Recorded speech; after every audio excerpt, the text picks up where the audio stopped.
So a few weeks ago, I had a great conversation with Robert Weatherwax. He's the grandson of Rudd Weatherwax. If you don't know who that was, he was the guy who trained all of the great and famous Hollywood movie star dogs like Lassie, Rin Tin Tin, and Old Yeller.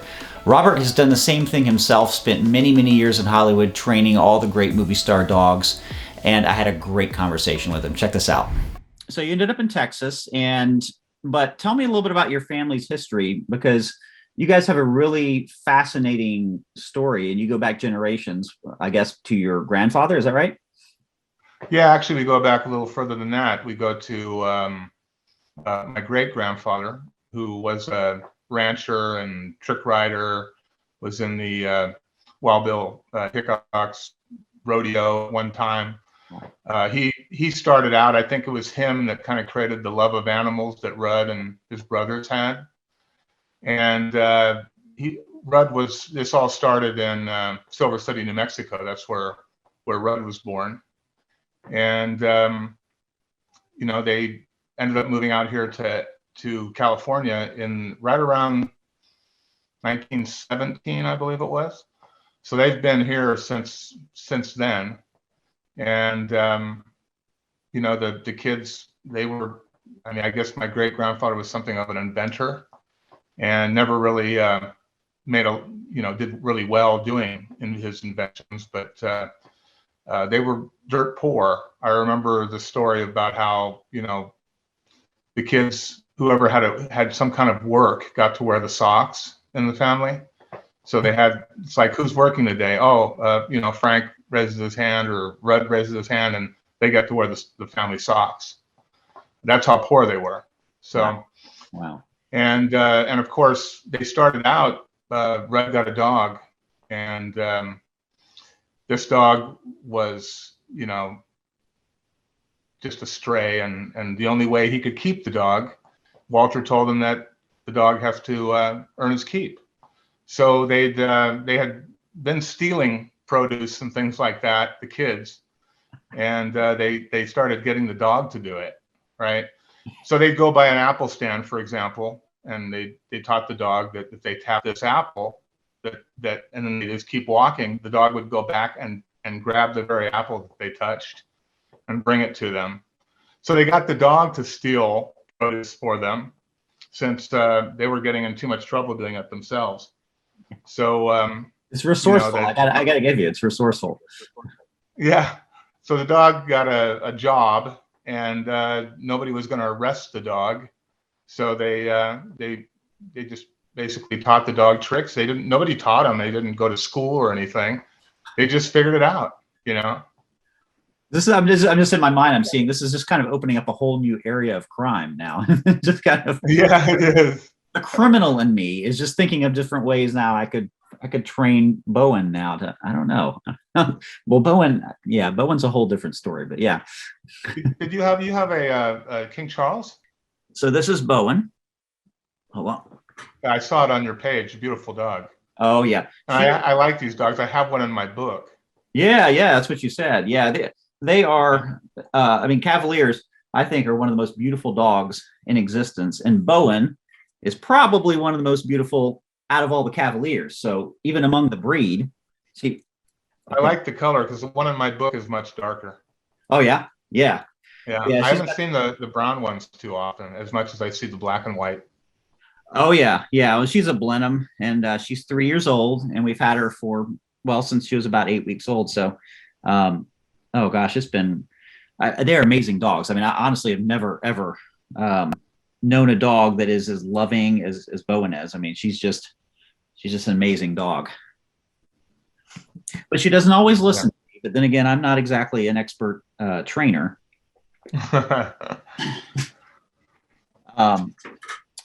Yeah, interesting, fascinating. So kind of going back to your, telling me a little bit about your family there. So you had this whole crime family of dogs, right? Mm-hmm. Right.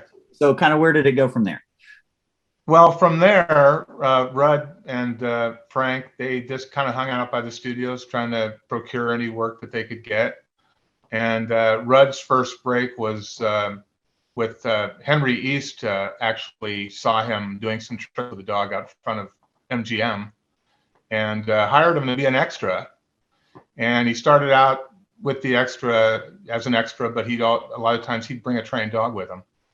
And once they get done shooting him, they'd say, well, can we just keep the dog and you could go home? And he's like, no, because the dog works for me. So I have to stay and work the dog. Even if you're not shooting me anymore, you're going to need me to get the dog to do all the things that he needs to do. So it was kind of a package deal in the beginning. And then eventually Henry hired him to be an assistant on our gang comedies. And he was assisting an Army trainer who was doing the show at the time.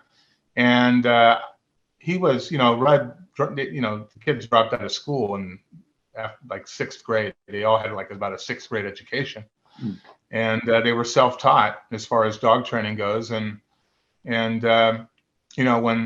when they started, he started working with Petey. After that, they started their own business, the Hollywood School of Dog Training. And Rudd and Frank became partners. And the other brothers did some training. There was William. He did some training, but really wasn't the accomplished trainer that Frank and Rudd were. But there was also Jack. And Jack ended up working for a guy named Carl Spitz and did things like Toto from The Wizard of Oz. And was a very good trainer. As a matter of fact, he died back when I was about 5 years old of pneumonia doing a stunt on Lassie, where he had to jump off of a bridge. Oh, wow. With the collie. Yeah. And contracted pneumonia, and it got really bad, and he passed away. So I never actually remember Jack, though he was considered to be amongst the best Weatherwax trainers in the family. Wow. Yeah. And then Frank, you'll know, did, Old Yeller and Dog of Flanders, and they did a lot of, the credits are numerous, but a lot of things were things that not many people would remember, Yeah. So you're kind of born into this. I mean, obviously your career was kind of cut out for you. Was there ever a time you decided or you thought maybe you didn't want to do that? Well, I mentioned in my book that there was a lot of discouragement to do this because it's a hard business. And when you have that many dogs, it's really tough to just take a vacation or when you have so many dogs to take care of. So it tends to be a little bit of an anchor. So we didn't take any family vacations for the entire time I was growing up. If I took a vacation, I took it with some friends who didn't have 10 to 20 dogs that they had to take care of. So I was born in '63. I was born 3 days before the John F. Kennedy assassination. And my dad was at the time, and Rudd and Sam Williamson were working on the Great Adventure, the Lassie and the Balloon with John Provost. Oh, yeah. So that kind of gives you an idea of when I was born, when it all started for me. And that was, Baby was doing the show at the time when I was born. And Baby ended up doing the show until I was about 5 years old. And then his son took over. And then it was Meyer. And then Hey Hey took over. And then Hey Hey finished the series that ran for 20 years from 1954 to '74. And after that, Hey Hey's son, Boy, did The Magic of Lassie, which was the film with Jimmy Stewart and Stephanie Zimbalist and Mickey Rooney and Pernell Roberts and all that. But it didn't fly very well because by then it was '77. And, it was getting into the Star Wars era, and people really didn't want to see the old banjo picking dog movie, So it was I think it kind of got outdated by the late '70s. Yeah. What about the first Lassie? That was, what was his name? His name was Pal. Pal, that's right. Yeah. Now, when did Pal die? Pal lived till 1959. He lived to 18 years old. Okay, so you were never alive. You never knew Pal. No, I never knew Pal. And the second dog, Lassie Jr., contracted cancer about the time that I was born, and he had to be replaced by a interim dog they called Spook. The reason they called him Spook is because in the first week that he was shooting on the show, a lamp fell down in the kitchen, freaked him out, and he ran off the set. So, like show business career gone. Yeah, well, he wasn't supposed to even be Lassie. As a matter of fact, he never would have been had Lassie Jr. not gotten sick. But the dog they wanted to take over wasn't ready. So he filled in until Baby was ready, and then Baby did the remainder of the John Provost episodes and segued into the Ranger episodes with Robert Bray, which was the late 60s. Well, actually mid 60s, about 65. Yeah. So when you were young, were you helping out a lot with the training? Was that kind of your training ground for doing this? Yeah, well, my dad used me for training, but every summer, my mom and dad sent me to Rudd's, and I just stayed there for the summer. Yeah. And he had a ranch up on Sand Canyon at the time, and I used to go up there and train with him. I basically was the boy. I'd play what John Provost or Tommy Reddick would play, and teach me to give a kiss, teach me to take my arm and bring me home, and teach the dog to go with me. And I was his prop, and I had a lot of fun. Those were my best times, is the memories I have at Rudd's Ranch. Oh yeah. Yeah, because Rudd was just an incredibly interesting person. I think to this day, he's probably the most interesting person I've ever known. Yeah. I read something too that about how much Lassie meant to your grandfather. Is that true? I mean, was that more than just a business to him, right? Oh yeah, absolutely. As a matter of fact, he went into a deep depression when Lassie Jr. got sick. And I think John Provost has written about it too in his book, Timmy's in the Well. I believe he mentioned something about just the deep depression that he felt over losing, that partnership that he built with Lassie Jr. had to come to a close prematurely. Yeah. And of course, it took him a while to develop that same kind of relationship with Baby that he had with Lassie Jr. And Spook in the interim. But it was a special. I think he felt special about certain dogs. Obviously, Pal was special, but he lived a long life and he retired. He retired, but then he came out of retirement to do the pilot in 1954. It was a two-parter, and after that, it was Lassie Jr. all the way. But and of course, remember from 54 to 58. It was Tommy Reddick who was doing the show, and it's syndicated as Just Collie. Yeah. It's interesting because, I was born in 1975. So, I'm not, not as old as you are, but I actually grew up on Lassie just watching the old Nickelodeon reruns of it. Yeah. You were born the year after the series went off, but right around the time Magic Lassie came out.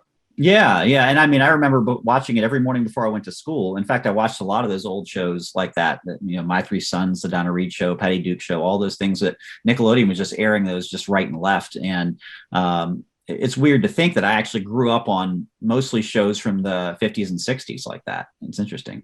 Yeah. There were a lot of animal shows back then. My dad's best friend was a guy named Ron Oxley who trained Gentle Ben and worked on Doctari. You remember Doctari? I don't remember that one, but Gentle Ben, yeah, sure. Yeah, Gentle Ben, and then that was done by Ivan Torres, who also did Flipper, right?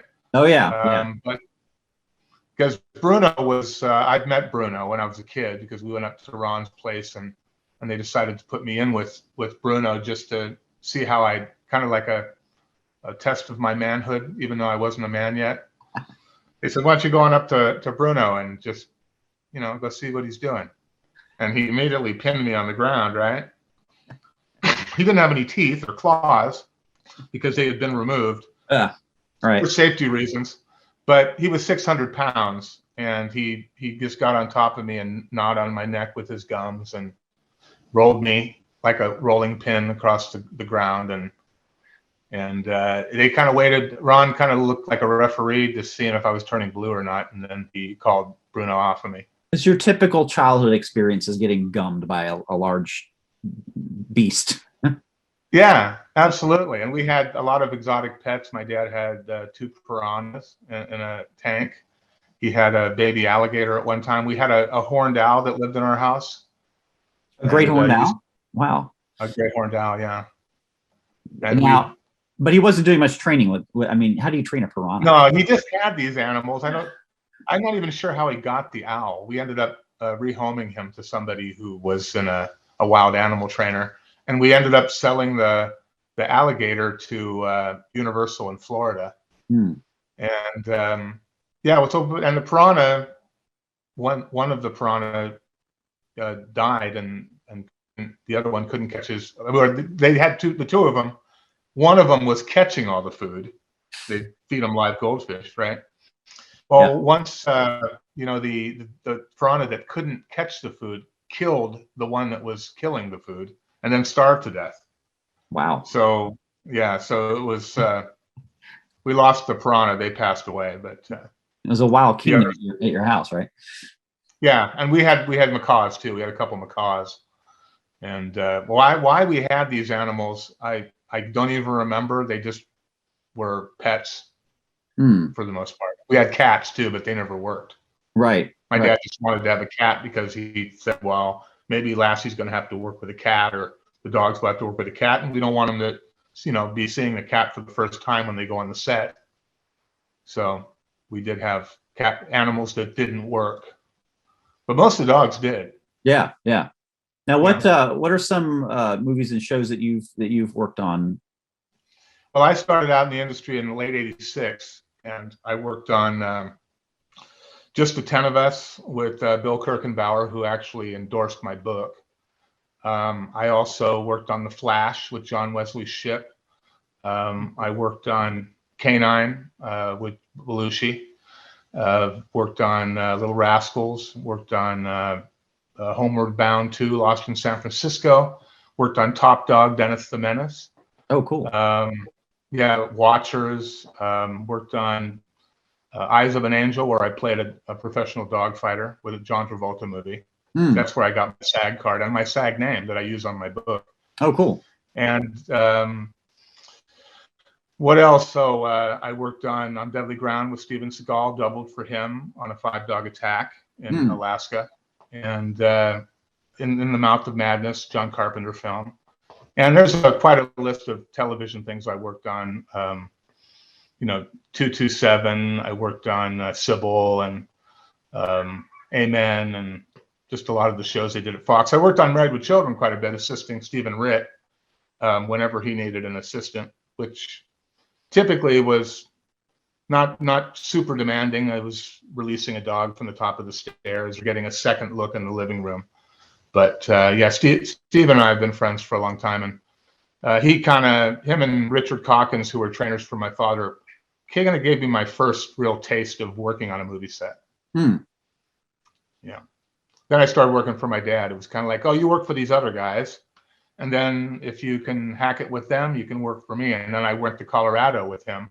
Yeah. First thing I did for my dad was a pilot with Larry Wilcox called Tico, Pride of the Rockies. And we had a German Shepherd that my dad inherited named Kazan, who my grandfather trained. And he ended up playing the role of Tico. It was a dog who had an electronic collar, and he communicated with Larry Wilcox's character through the collar. So it was kind of an interesting show, but it never got picked up. Yeah. And then after that, we did the new Lassie a year later. So Tico was kind of my breaking in time with my dad, and then I did 24 episodes of the new Lassie with him in '89. And then for the second season, Carol Riggins took over my position, and I went and became a head trainer on The Flash. Oh, wow. Yeah, I worked on, what was it? I'm trying to think of the show with Life Goes On. Yeah, Life Goes On. I worked back and forth. I worked assisting Richard on Life Goes On, but then doing head training work on The Flash. The studios were right next to each other. So the sound stages. Yeah. One of the things I wanted to ask you about too is, what about like when you're training these animals like that? I know there are a lot of different types of kind of schools of thought about training and different ways that different ideas people have. In fact, I kind of looked it up a little bit, and I found one website that said, well, there's really like seven ways you can train your dog: through positive reinforcement, through using scientific means, clicker training, electronic training, the whole alpha dog thing, and or relationship-based training. And I'm just kind of curious what your idea is there. Do you use a combination of those, or is there one primarily that you use, or do you use your own method, or maybe just kind of talk about that a little bit? It's kind of a conglomeration. I mentioned a lot in my book that the methods I learned from my family is kind of built as my foundation. But I ended up working with some other people and started to get a little bit of a different perspective on certain things that I could train. I consider myself a motivational trainer, which is positive reinforcement, but it's also relationship based.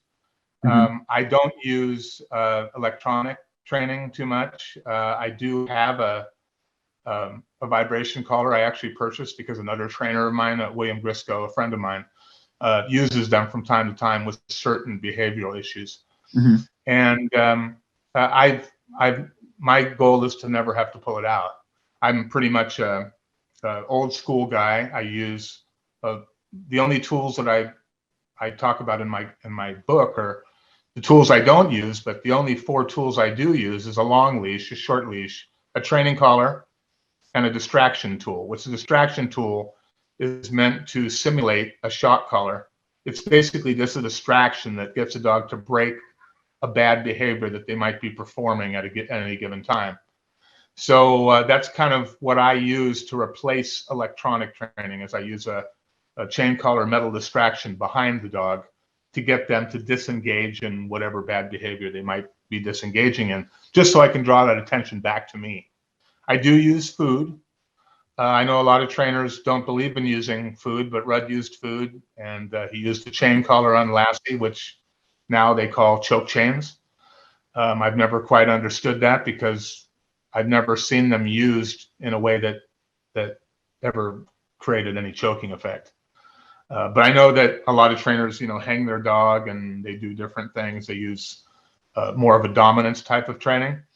But mine is more of it's intuitive because not every dog is trained the same way. I have to say my specialty is dogs that are soft, dogs that have had issues or are afraid of cars or afraid of noises, which is very useful in the movie industry because you got to get them used to pretty much everything.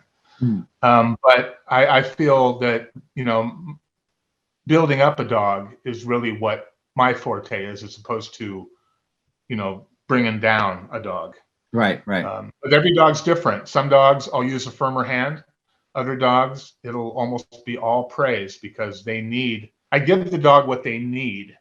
If they need control, I assert control.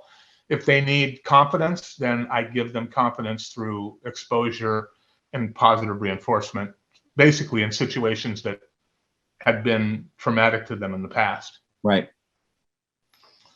Interesting. So, like, for example, if you had a dog that was doing a behavior like, barking when you didn't want barking at, a fly that goes the door, whatever it had, anything. Yeah. How would you kind of curb that behavior?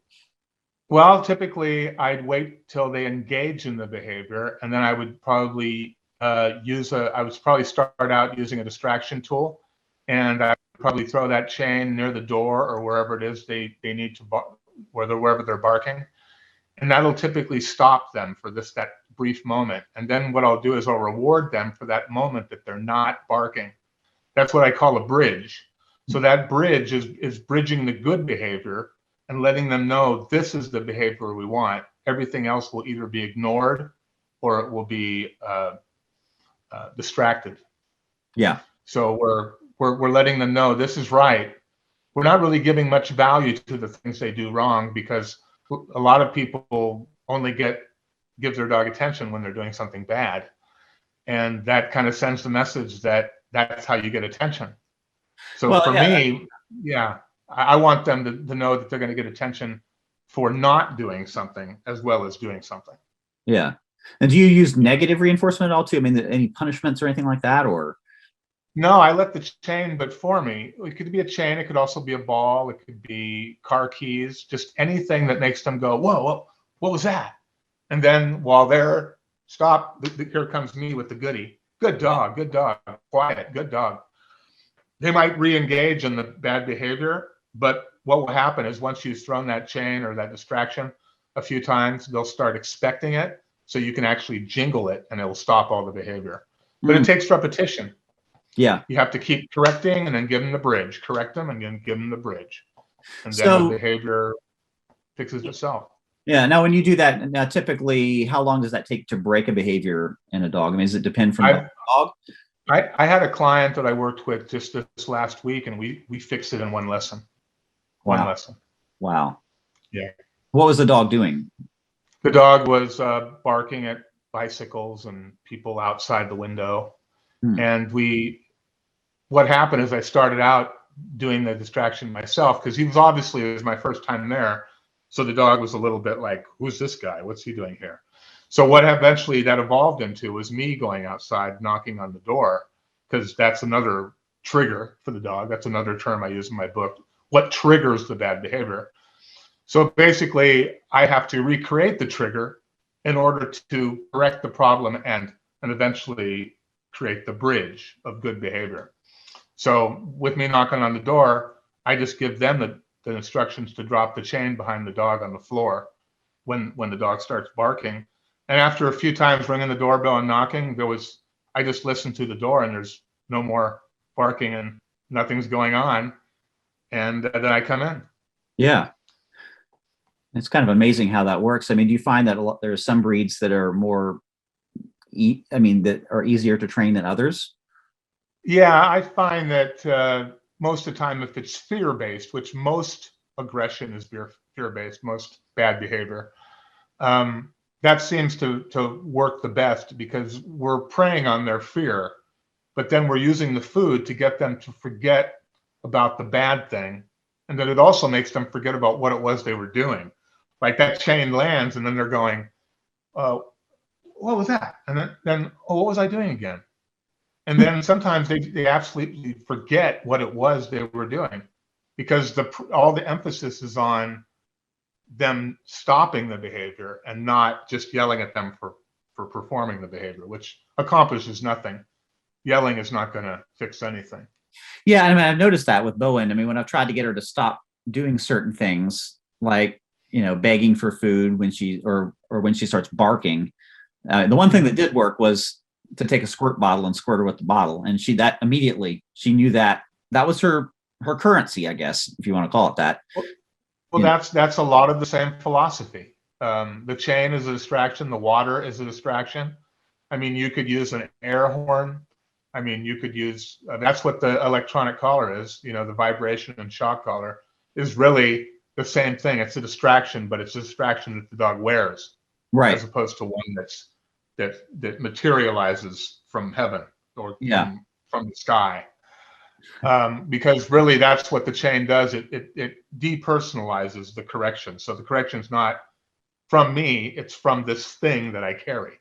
Ah, okay. So it's from the cosmos is teaching him what to do, I guess. Yeah. The only problem I have with water corrections is that sometimes it'll carry over to when they need to learn how to swim. Because if they're afraid of water because they've been sprayed with water, sometimes that carries over into a fear of water overall. So typically I don't use water as a correction, but if your dog's not doing much swimming, it's not really a problem at all. Yeah. Or it won't ever become a problem. And I know she's good about taking a bath, but she hates being dried. Anything that's loud, like the dryers, and cutting her toenails too, is like you just can't. You get anywhere near her toenails, and she flips out on you. Yeah. So how do you end up getting them cut? I don't really. I mean, I'll cut one once in a while here and there, just when she's not looking. But for the most part, you can't get near her feet. And I don't know what that's about because she's a very well developed dog. I mean, She's not scared of a whole lot. I mean, you can, well, actually it's weird though. Her fears are strange though, because there can be, a bird fly by the window and she just flips out and goes crazy. But you could have like thunder, lightning, and shotguns going on all around her, and she doesn't care. She'll just sleep through it. Yeah. Yeah, well, I think what you got to do is, and it's the same thing that happens when you go to a vet, is you have to make that more positive, and you have to take baby steps. So if she knows that when you touch her feet, you're gonna probably cut nails, you need to touch her feet and then reward her. Touch her feet, reward her. Get her used to you touching her feet, because in her mind, she's thinking the only reason you're touching her feet is because you're gonna pull out that nasty thing that cuts the nails. Yeah. So you have to deprogram that expectation. Right. And it's just like when somebody leaves and their dog tears up the house because they know they're going to be gone for a long time. Or if they put them in a crate, they freak out because they know, oh, they're putting them in a crate. That means they're leaving. Yeah. So what would I do? I'd put them in a crate and then not leave. Or I'd leave and go check the mail and come back. Get them to change their expectations of what that means. Mm. And that takes time. Sometimes it happens really quick. Other times it takes weeks and weeks of training to deprogram that expectation. And I mean, I brush her teeth every night, and she does pretty well with brushing her teeth. And I've been very surprised at that, because you would think, okay, she shouldn't let me messing with her feet. She's not going to let me sticking a toothbrush in her mouth, but it doesn't seem to bug her too much. Yeah, every dog's different that way. Some dogs will not want that. They'll be just the opposite. They'll be okay with the nails, but they won't like the brushing. Yeah. So you just have to determine what it is they hate and change their expectation of what that situation becomes. Yeah. So it's really just a matter of changing their memory of what this thing means. And it really is one that experience. What's that? I was going to say, it really is operant conditioning. I mean, that's exactly what it is. Yeah, exactly. Yeah, it's just what doesn't kill you makes you stronger. Exposure is big, so things that they don't like, I put them right in there. If they don't like cars, I put them on a busy street, and I just hang out there. Maybe I'll feed them their meal. My dad used to tell me when I was a kid, he said, "Why don't you take this dog down to the mall and feed him his dinner?" And I'm like, well, why do I do that? Well, because then he'll get used to people and he'll be eating. Something good will be happening in a place that he's afraid. Yeah. So if they get their meals on the airport tarmac, they're not going to be afraid of planes over time, because they've been eating their food there. They've been getting their toys there. They've been getting their water there. So it becomes a place that has meaning to them, but a positive meaning. Yeah. Is there any dog that's not trainable? No, some dogs are more easily trained. I find that, certain groups of dogs, like retrievers, tend to be really trainable. Herding dogs are very trainable. I think where you get into problems is when you get into dogs that historically aren't designed to serve man. Maybe they were, like most of the little dogs, like the Maltese and the Yorkies and stuff like that. They really didn't have a purpose other than to be a companion. Yeah. So the working dogs tend to be the best dogs.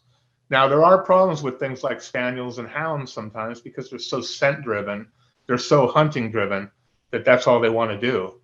Yeah. So sometimes what you have to do is create something else for them to hunt other than birds, or maybe it could be a toy, or it could be a stuffed animal, whatever it may be. Whatever really drives them, you use that to deprogram the things you don't want and redirect it. You're not telling them you can't go after things that squeak, but I'd rather you chew on the squeaky toy as opposed to killing the squirrel in the yard, or whatever it may be that motivates them initially. Yeah. So you're not getting rid of that drive, you're redirecting it. If that makes sense. Yeah. Yeah. That's interesting. It's kind of a fascinating way to look at it. Tell me about this book that you've written. Well, I started writing it about 3 years ago, and then I was trying to shop it through my agent, Nick Harrison. And we had a lot more interest in my autobiography because in the template that I put out to the publishers, they asked for other books that I'm working on. Well, I'm also working on a comedy I've begun. I've started an action adventure about a dog. I've also have another training book I'm working on, but I've also started my autobiography. But that seems to be what everybody wanted. So I kept pushing the training book, and I was about to give up on this training book, and I was going to put all the emphasis on the second book I was going to be doing. And then all of a sudden, Skyhorse came out and said, during COVID, they said, you know, if you can get us some pictures, I think we'd be interested in this book. So my stepdad, we got a dog that I was training at the time. We took him out to a park. It was a German Shepherd, and his name was Magnum. He's in the book, and that's what sold the book. The pictures combined with the first 3 chapters that I used in my proposal, and then after that, I just cranked out the rest of the book in probably 6 months. Wow. Yeah. Wow. But it was, you know, it was fairly easy for me to write in a way. I mean, because, you know, people who are my clients who've read the book say it's just like being on a training session with me. It's like, it's almost like Robert on your shoulder, because a lot of the things that I say to my clients every day, I'm saying in the book. Yeah. So, and of course, I wanted it to be comprehensive, because originally I was writing a book that was just going to address behavior modification. You know, it was called, what is it? How to Fix My Broken Dog. That was the original title of my book. Then it became something more comprehensive. They said, well, why don't you make it about training, but also about behavior modification, also about pet care and choosing a dog and all this stuff. And that's what the book eventually became. Mm. I was afraid to use the Weatherwax, the name that's on the book now, because I thought that my dad had patented that name already. So Skyhorse came to me later on, my editor, Leah Zara, she said, well, what about training your dog the Weatherwax way? Because it was called Training Your Best Friend. Yeah. I tried to keep it kind of generic. And I checked it out, and it hadn't been patented. So well, that's interesting, because, and I mean, that's kind of interesting, but I mean, do you not have your dad's patents? I mean, would you have to, or would he not? No, well, it's very weird, because, you know, my dad has the same name as I do. Yeah. But the problem is we don't own the name of Lassie anymore. It's owned by Universal. Right. So when Rudd passed away, the family still owned the name. So it was natural that my dad would take over. But when my dad went out of the picture in 2004, we didn't own the name anymore. And they just decided to go a whole new direction. No Weatherwax. They just wanted it to be about Lassie, not about the family name. Oh, wow. And and that's when Carol Riggins came into the picture, who took over for me that second season on the new Lassie. She had been working with my dad, and they knew her. And when he stopped doing Lassie, he was pretty burnt out too. He's been doing it for a long time. So he just became, you know, much less tolerant to the things that happen on a movie set, got a little more short-tempered about things. So he left more and more of that responsibility to her. But then what happened is they ended up firing my dad due to whatever difficulties they were having with him. And then Carol just kind of stepped in. But they haven't really done anything other than going to shopping malls and supermarket openings and she has a line Lassie right now. There is a line Lassie in existence that's called Lassie, but it's corporate owned. And Carol Riggins is the corporate trainer, even though she's probably close to retiring now. Yeah. Yeah. Interesting. So for a while, you didn't even know if you could even use your own name. That's kind of. Exactly. You know, yeah. I mean, I can use my name as the author, but I wasn't sure I could use it in the title. Yeah. Yeah. Yeah. Huh. That's interesting. Now, have you thought about doing a TV show, TV series? I mean, things like you know. I'd like to, but I face a kind of strange dilemma, because I've had casting directors call me, and guess who they want to talk to? My dad. They always want to talk to my dad. They say, how do I get a hold of him? Well, I'm like, well, I'm here. Hello, I'm here. It's like, well, we want to talk to Bob. You know, we want Bob. And And I'm like, well, I'm the guy still training dogs. My dad's retired. Yeah. But they still See, and just kind of gloss over me. And that doesn't make any sense to me, because I would think you're more in the target demographic anyway. You know, how old is your father? My dad's 80. I'm 58. Yeah. Of course, maybe the casting directors are 80 too. I don't know. Yeah, I think that there's just a little bit of a disconnect. Like, people don't think I'm real, or they think I am my dad. Yeah. See, that's the thing. Because I've got my grandfather's middle name, Rudd is my middle name, and my dad as the first name. It's almost like I don't exist. I just became an extension of them. Yeah. Right. Yeah. You're just the assistant. Yeah, I'm the guy. I'm like the witness to the great guys, but I'm not a great guy myself. That's so the way Hollywood works too. I mean, it literally is. Yeah, I mean, that's why people like Charlie Sheen and Kiefer Sutherland and Drew Barrymore, they've all had difficulties because they have to follow in those footsteps. Yeah. And I've had to do the same thing. And it's led to well-known anonymity is what I have. Yeah. Yeah. Interesting. Hopefully this book will bring some attention to me, or they might just say, oh, that Bob Weatherwax, he did it again. He's looking good for 80. How he does it. Gosh. Wow. Well, that's awesome. I appreciate chatting about everything. So Robert's written this great book called Training Your Dog the Weatherwax Way. If you'd like to pick up a copy, I've placed a link in the description below. As always, please like and share this video. And also, please subscribe to the channel. That would also help me out a lot.